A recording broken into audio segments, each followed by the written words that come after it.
Welcome back to another episode of Failing Forward with Nikou. You guys, I am bringing on one of my life mentors, Mr. David Meltzer. If you haven't heard about him, he's a master in so many different things. He went to law school, graduated. He was a sports agent who I'm sure you guys have seen the movie Jerry Maguire. It was actually inspired by the sports agency that he was a CEO of, Leigh Steinberg. And he is now currently the co-founder of Sports One Marketing. Funny story, when I was doing B2C and B2B marketing in Los Angeles, his company, Sports One Marketing, actually tried to recruit me. And then I started looking behind, who's the man behind all of this? And there comes David Meltzer. Now, fast forward a decade later, we worked together on Breakfast with Champions. I've been listening to him in his trainings on Fridays. And this man is he's a man of heart and a man of energy and soul. So I'm going to bring his story to the table today, but let's just give a little quick background on who David Meltzer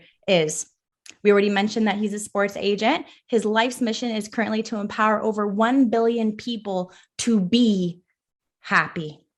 Okay. David has been recognized by Variety Magazine as their Sports Humanitarian of the Year. He's been awarded the Ellis Island Medal of Honor. He's also an executive producer of Bloomberg and Amazon Prime's television series, 2-Minute Drill and Office Hours. He's been highlighted in many books and many TV shows. I know a lot of you have definitely heard of The Secret. You've heard about Think and Grow Rich. He's been highlighted in many different editions of that. But, his heart is really to help people feel happy and to feel better. And he does that by empowering one person to then go out there and empower another person. And if he can empower 1,000 people to empower 1,000 people to empower 1,000 people, he will reach that goal of 1 billion. Mr. David Meltzer, welcome to the podcast, my friend. What a great introduction. It's fantastic to be here. Anytime we have an opportunity to help people and to empower them, as you suggest, to make a lot of money, to help a lot of people and have a lot of fun. 3 key ingredients to the pragmatic world of happiness, as well as tying it or reconciling it with the spiritual realm of happiness. 2 different currencies, money and faith. Amen. And we're going to definitely be diving into that spiritual world today, because I know you're a man that knows how to move and deal with energy. But before we get there, let's talk about the trials and tribulations that you've gone through to get to where you are today. I know a little bit of your story, but let's start from the beginning. How did it all begin? Well, I began with a lot of love and a lot of poverty. So I had an extraordinary mom. My dad left when I was 5. So my mom raised 6 kids. He worked 2 jobs, packed my dinner in a paper bag so we could eat. She was a 2nd grade teacher and filled up turnstiles at convenience stores with greeting cards. But I have, no lack of love, both from my mom, my grandparents, my aunts, my uncles, and my siblings. But I did have a keen interest in being rich. I thought the only thing that was missing in my life, the only victimization of my life, the only area of scarcity in my life, of a world of not enough, was always money. And the only time there was anything of unhappiness, or I call it interference now, was because a car broke down, or my mom was worried about feeding us or clothing us or sending us to college. But I look at that time in my life because it was a period of motivation. And I know this show is about failing forward and understanding that. And motivation is very important, but it's a lot different than inspiration. See, motivation always got me up, got me back up, got me started, and got me restarted. But I didn't live an inspired life when I was young. I lived a very motivated life. And so I got my butt kicked again and again and again in my life, physically, mentally, emotionally, financially, and all the lessons that I've taken from that led up to one, great world of more than enough. But the lessons weren't just in the realm of what other people would think of failing forward, because I had great successes. In my childhood, I got a scholarship to college. I played football in college. I got into a great law school. I graduated law school. All of these great things. I also was abused as a child. I also, was very poor. I had a lot of ego issues and things that I had to deal with. But 9 months out of law school, I was a millionaire. And a lot of people would say, oh, that's a success. But I consider, my first economic success, the first time around, where I made over $100 million by the time I was 32, that was failing forward. because failing to me is learning the lessons. I call it leaning or learning forward now. So I was leaning and learning forward at a faster pace from 24 when I made my first million and bought my mom a house and a car, to all the affirmations of money does buy love and happiness, because I ran Samsung's phone. My first exit was $3.4 billion in 1995. I ran Samsung's phone division by 1999, the world's first smartphone. I met Leigh Steinberg, who hired me, not just because I was a lawyer and a sports guy, but hired me because of my technological background. And so not only by my mid 30s was I a multimillionaire, but I had access to everything that billionaires could afford. Going out first pitches, standing on, sidelines at Super Bowls, things like that nobody else had access to. And I had the money and I had my dream girl, but I wasn't happy. And so although people see when I lost all $100 million as the time about leaning or learning or failing forward, to me, the real period of leaning, learning, and failing forward was from 24 to 34, when I had everything, but I didn't appreciate what I had. In fact, I took for granted not only what other people were wishing for, but what I had wished for my whole life. I love that so much. And I want to highlight one thing that you said. You made your first million 9 months out of law school. You were a multimillionaire by your mid 20s. You were doing these incredible things, and you were able to actually get out of a lot of these successes, right? Like that's the ultimate goal of all entrepreneurs, is to become an investor, to build a business, to sell that business, to get into that role of investing and having your money working for you so you can gain back freedom time. But you mentioned something, that your motivation was always money. And some people might look at that like, oh, that person might be very greedy, or that's the wrong motivation to have. But it's your heart and what you were looking to do with that money that I think is really, really important to highlight. So can you speak about what motivated you and your mentality about why that was your primary motivation? Yeah. So my motivation for money when I was young was initially to help my mom, and then it was to help everyone else. So although I had the right intentions, I went from living in a world of not enough, where I was a victim, things happened to me, to a world of just enough. And this world is interesting because it's a zero-sum game. Every time I won, somebody in my mind would lose. And so I constantly wanted to give everything to receive back. So everything in my life was a negotiation, a trade in a zero-sum game where there was just enough of everything. And that when things were taken, other things would be given. And there was just a mathematical zero sum to what I was living in. And so for the more money I had, the greater worth I would have, not just economically, but the greater spiritual worth I had, or energetic worth that I carried. So my bank account, or the wins economically, were always dictating my self-value. And I had to learn lessons, or fail forward, or lean forward, in order to effectuate the understanding of the world of more than enough, of infinity and limitlessness, of what now is a value add game, where I talk about three things. And I'm going to use my mom as an example because she's more the stereotypical mother in this respect. When you appreciate what you have, it grows, it adds value to it. To acknowledge what we have, to acquire true knowledge of what we have to lose it, give it away, have it stolen from us, manipulated from us. It needs to be removed from us. And what's left when we acknowledge what we had, we give it away or it's lost, is a bigger space. And that bigger space is created not by it taking away, but simply the universe is constantly expanding. So by appreciating what we have and losing it or giving it away, we actually have expanded within the context of the universe expanding. Now, here's where most people fall down. With that new expansion, under the guise of not enough or just enough, they don't ask for more. So the new expanded universe dissipates, dissolves, etc. So take someone like my mom, who never felt comfortable or worthy asking for help, never felt comfortable or worthy asking for more, because somehow in her own energetic and genetic inheritance, somebody else would be losing, and it wasn't a philanthropic or humanitarian thing to do.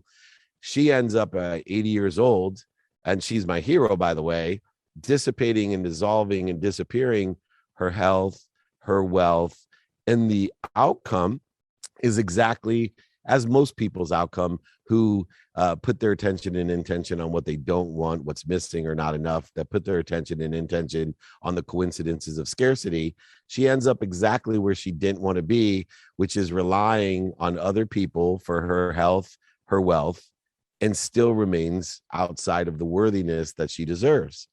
So what I teach people and what I learned or leaned forward or failed forward in was not only appreciating what I have, and I'm the king of gratitude. I will tell you that you got to say thank you before you go to bed. I have a 14-day gratitude challenge that has millions of people participating for years. I was one of them, and it was incredible. Nice. And it works, but appreciation is one thing. Acknowledgement is easy because everybody loves to give or everyone has lost.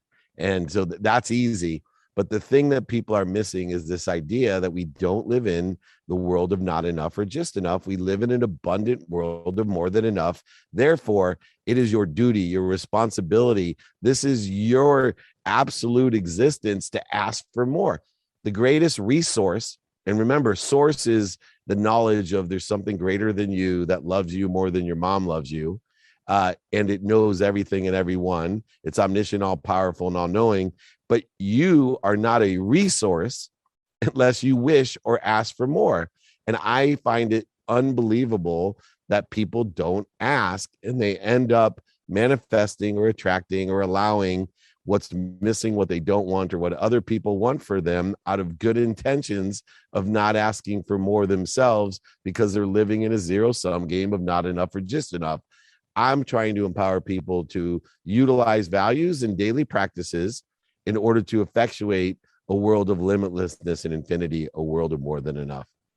Amen. And you talked about something that just spoke to my heart and something that I'm very passionate about. What you focus on increases, right? Where your energy flows is where you're actually going to be growing in that space. So if you're always focused on fear, you're going to be living in fear. If you're always focused on scarcity, or if I give this, I'm not going to have enough to pay my bills, I'm not going to have enough to do all these things, then you're always going to be living in that state of scarcity, because what you're focusing on, you're driving your attention to, your energy to, is just going to manifest and expand in your world. I have a little bit to add to that as well, because I've even created a new nuance of what I call the mathematical formula of luck, what I pay attention to or focus in on, plus the intention of think, say, do, and believe equals the coincidences in our lives. But there was a component missing that I've utilized in the last few years that have accelerated the process of allowance, of assumption, of attraction. And that process is elevated or escalated by the way that we feel. So not only should we focus in on, pay attention to what we want, not what other people want, what's missing, or what we don't want. Not only should we think it, say it, do it, and believe it, but we need to feel it. Feel what it's going to be like to own that home. Feel like what it's going to feel like to have a mutually beneficial, loving, intimate relationship with your dream boy or girl. Whatever, feel it, because it's already done. It's already done. See, you are already happy, healthy, wealthy, and worthy. I spent an entire lifetime trying to get happy, get healthy, get wealthy, and get worthy, when all I needed to do was understand I already am and figure out what I'm doing to interfere with it, not using the energy or free will to go get it. Oh my gosh, that's so beautiful. So beautifully said.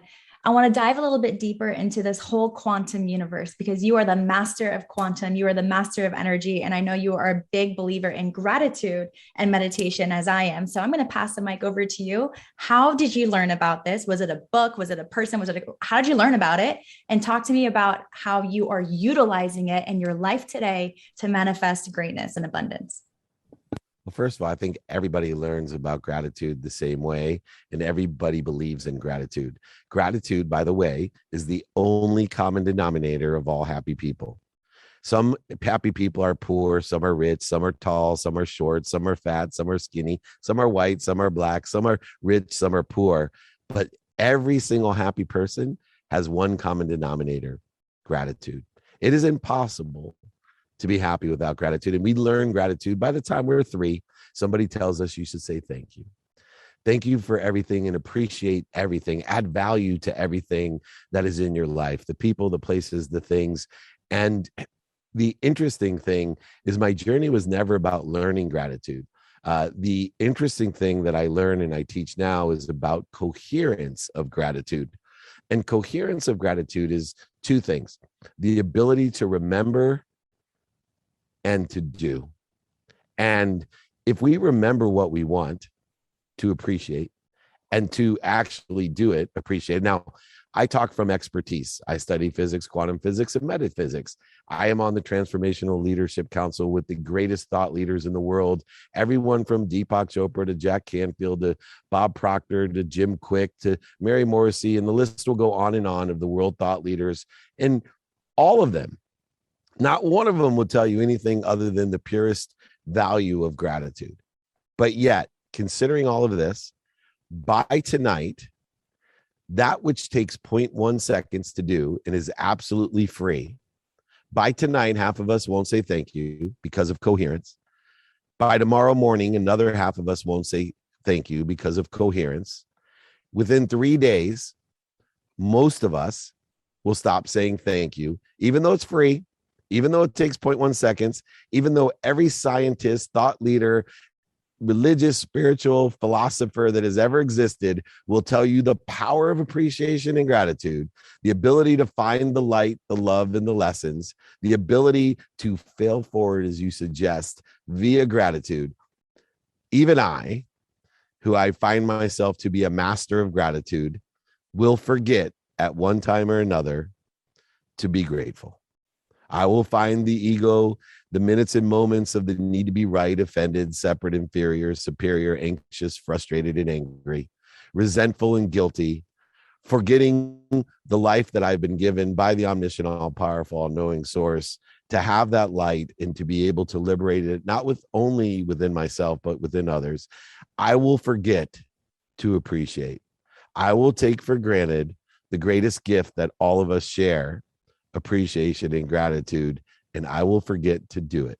And so what I have shifted my perspective and the paradigm is to teach people coherence first, and then allow them to prioritize what's most important to them. And where I lean towards, or I have learned towards, or failed towards: number one, gratitude; number two, forgiveness; number three, accountability; and then number four, the ability to use effective communication to transition the motivation that we have, the ability to get up, get back up, get started, and get back started, into inspiration to live our lives happy, healthy, wealthy, and worthy, and figure out what we're doing to interfere with it, to have the faith, the currency, the objective energy that we put into the flow, that we are connected to and through the omniscient, all-powerful, all-knowing source, and we are a resource to distribute that truth, to liberate others, to empower others, to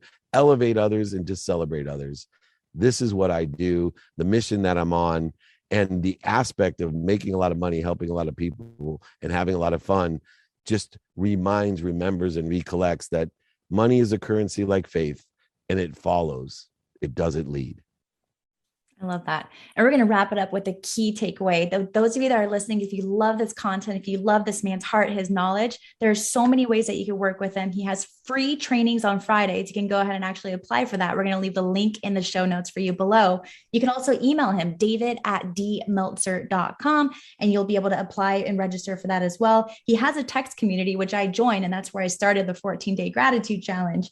And you can go ahead and enter that if you just go ahead and text 949-298-2905. I'll drop down the show notes for you as well below. And if you email him, it's david@davidmeltzer.com. You also will have access to his D Meltzer. Okay, perfect. You'll get his book as well. But we're gonna leave this conversation with a powerful takeaway, because if you're listening, you're like, I want to be like this guy. I want to feel the energy flowing through me, and I want to feel this state of gratitude and abundance. Here's a key takeaway. David, what does your meditation practice look like? And what is the very first thought and the very last thought of your day? We'll end it there. Well, I'll start with the second half of your question. The very first and last thought of every day is thank you. I say thank you before I go to bed and when I wake up. My meditation in my day starts differently than most. I have an unwinding routine. So my tomorrow starts today at 9 p.m. I put my body, my mind, and soul in a position of not only recovery, but also access. The meditation part of it goes beyond just the access that I have subconsciously and unconsciously as I unwind into the sunrise. I awake at 4 a.m. with thanks or great gratitude on my mind into theta meditation, THETA, elevating my vibration to being aware of more. And the awareness that I utilize is to access the information or the download that I've received in my process of recovery and access. I therefore, instead of most people, which makes me just so sad that most people go to bed at night and wake up more tired than they go to bed. They wake up like the myth of Sisyphus from Camus' The Stranger. They push a boulder to the top of the hill just to have it roll down. They live like a tube, food in, food out. I each day through meditation and gratitude plateau and grow. Every day I start at a higher self, closer to my potential, utilizing that as a baseline to indicate where I'm failing forward, indicate where I'm leaning and learning forward, indicate where my higher self is, so that when I interfere with the health, happiness, wealth, and worthiness, I stop, drop, and roll and go back to the plateau and grow from there. Please, everyone, be thankful. Join me on the 14-day gratitude challenge. Also, utilize the higher source, be a resource. I'm here to be of service and value. In fact, my name, David Meltzer. David means beloved. Meltzer means servant. I'm a beloved servant of all. Email me, david@dmeltzer.com.